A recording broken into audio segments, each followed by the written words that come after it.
मेरा टिकट कौन काटेगा, उसका नाम बताओ। यह बात बृजभूषण शरण सिंह एक पब्लिक इवेंट में बोलते हैं, और जब वह यह बात पब्लिक इवेंट में बोलते हैं तो उनके चेहरे पे काफी ज्यादा गुस्सा होता है। दरअसल एक सवाल का जवाब देते हुए बृजभूषण शरण सिंह यह बात बोलते हैं। क्यों बोलते हैं, क्या ऐसा होता है, किस इवेंट में गए रहते हैं, इन सब के बारे में हम आपको बताएंगे। लेकिन आगे बढ़ने से पहले कुछ बातें आपको बतानी बहुत जरूरी है। जैसा कि आप सब लोग जानते हैं कि हमारे देश में जो राजनीति होती है और जो राजनीतिक लोगों के समर्थक होते हैं वह किस प्रकार के हैं। जब हमें अपने बारे में बात करनी होती है तो हम बड़ा संकोच करते हैं, लेकिन हमें सामने वाले के ऊपर उंगली उठानी रहती है तो हम बड़े बिना दबाव महसूस किए हुए बोल जाते हैं। हम लोग आराम से व्याख्यान कर देते हैं कि सामने वाला कैसा है। पिछले कई महीनों से बृजभूषण शरण सिंह को लेकर काफी कंट्रोवर्सी हो रही है।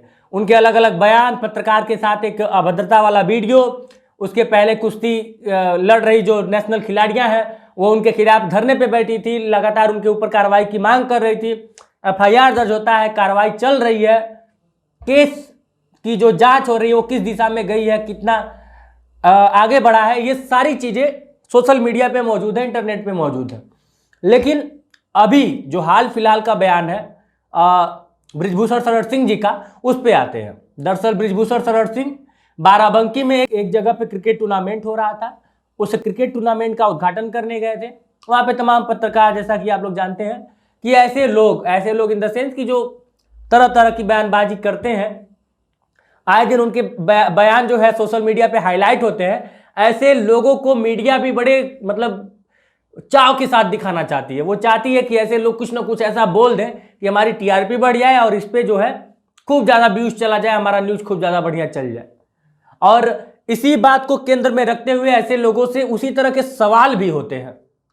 अब सवाल पे आते हैं। दरअसल जब बृजभूषण शरण सिंह बाराबंकी के क्रिकेट टूर्नामेंट का उद्घाटन करने गए थे तो प्रेस वार्ता के दौरान एक पत्रकार उनसे पूछता है कि सुना है कि इस बार आपका टिकट कटेगा, ऐसा सोशल मीडिया पे चर्चा है।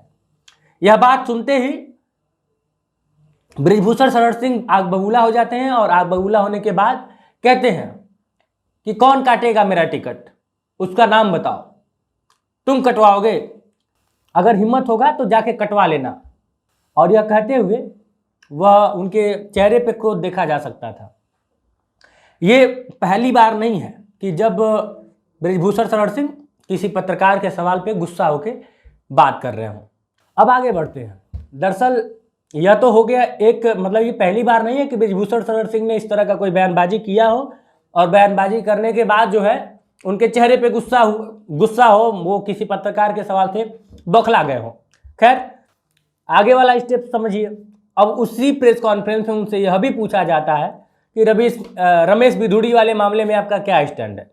तो वो कहते हैं कि दानिश अली भी कम नहीं है उस मामले में। जितने दोषी रमेश बिधूड़ी हैं उससे कम दोषी दानिश अली भी नहीं है, क्योंकि जब भी प्रधानमंत्री, गृह मंत्री बोलने के लिए उठते हैं तो ये बीच में तुरंत मतलब कुछ ना कुछ रोकते टोकते रहते हैं, तो उनको उनकी भाषा में जवाब देना जरूरी था। इस तरह का वो बयान देते हैं। अब टॉपिक और मसला ये है कि क्या हमें इस टॉपिक की ज़रूरत थी। जो अभी मैं आपको खबर दिखा रहा हूँ, आपको इस खबर की कितनी ज़रूरत थी? क्या इस खबर से ज़्यादा ज़रूरी ये बात नहीं थी कि देश में और क्या हो रहा है?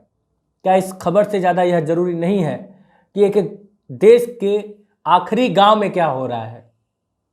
खैर, न्यूज मसाले से चलता है तो टीआरपी जहां पे न्यूज वाले देखते हैं। आप मुझे भी कमेंट बॉक्स में इस बात को लेके पूछ सकते हैं कि आप यह क्यों दिखा रहे हैं, मैं आपको क्यों दिखा रहा हूं और मैं क्या फर्क आपको बताना चाहता हूं, इस बात को समझिएगा।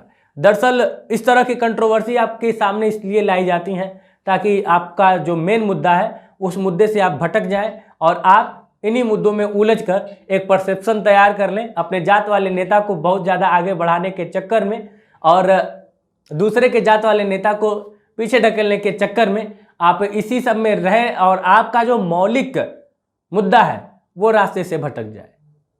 आपके गांव वाला सरकारी स्कूल का क्या हालचाल है, थोड़ा सा जाके देखिएगा, बताइएगा, और जरा सोचिएगा कि अगर वो सरकारी स्कूल हाईटेक होता तो आपके घर का कितना रुपया हर साल बचता।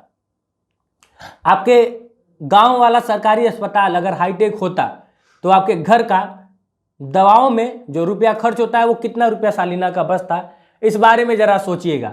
और जब यह बयानबाजी आप सुनते हैं तो इससे आपको क्या लाभ मिलता है, या फिर अपने नेता का जब आप समर्थन करने के लिए सिर्फ इस बात को लेकर उठ जाते हैं या फिर लड़ने के लिए तैयार हो जाते हैं कि वह जात का नेता का टाइटल आपके टाइटल से मिलता जुलता है, तो जरा बताइएगा कि कितना आपको इससे लाभ मिल जाता है। टाइटल जोड़ लेने से क्या वाकई में इस देश का कल्याण हो जाएगा? जरा सोचिएगा। और यह बात जरूर सोचिएगा कि इस तरह के मुद्दे इसलिए उठाए जाते हैं, इस तरह की बयानबाजी इसलिए की जाती है ताकि जनता सड़क, रोजगार, पढ़ाई लिखाई, शिक्षा, स्वास्थ्य, इन सब मुद्दों पर बातचीत ना कर पाए। आप बातचीत कब करेंगे जरा बताइएगा। और मैं आजकल आप देख रहे होंगे कि हर वीडियो में आपको कोई भी मुद्दा बता रहा हूं देश का, उसमें मैं इस बात को जरूर ऐड कर रहा हूं कि जब तक आप शिक्षा, स्वास्थ्य, रोजगार के मुद्दों पर फोकस्ड होकर उसको सुनना, बोलना, जानना नहीं चाहेंगे, तब तक आपको इसी तरह के न्यूज़ दिखाए जाएंगे। बाकी इन तमाम मुद्दों पर आपकी क्या राय है हमें कमेंट बॉक्स में कमेंट करके बताइएगा।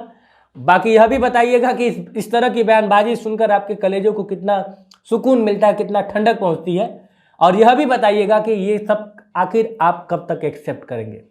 बाकी इस वीडियो को अंत तक देखने के लिए आप लोगों का बहुत बहुत शुक्रिया। मिलेंगे नए किसी वीडियो में, और उस वीडियो में भी इस बात की चर्चा जरूर होगी। जय हिंद।